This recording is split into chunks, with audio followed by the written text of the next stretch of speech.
Kalmado pa si presidente niyan, pero let's wait mga kababayan kung paano bakbakan ni presidente yan. Abangan ninyo. Malawak na usapin tong flood control na to mga kababayan, and I know some of you guys is interested. Hindi ako nagagalit sa pagkukulang ng iba eh.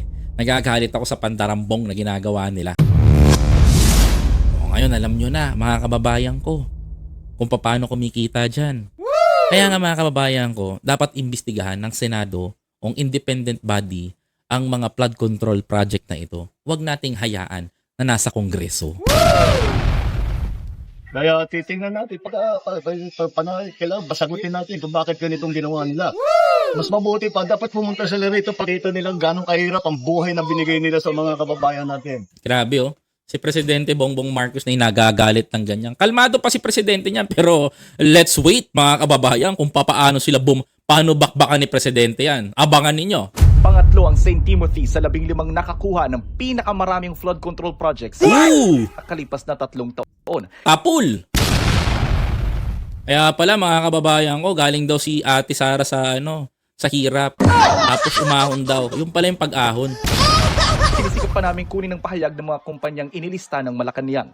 Para sa GMA Integrated News, Jonathan Andal, nakatutok, 24 oras. Naku po mga kababayan ko. Abang-abangan natin to.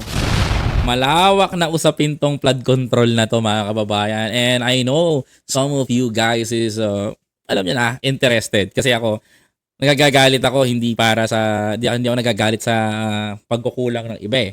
Nagagalit ako sa pandarambong na ginagawa nila. Alam ko may corruption dito. Kasi kung walang corruption dito, mga kababayan ko, walang flood control na substandard.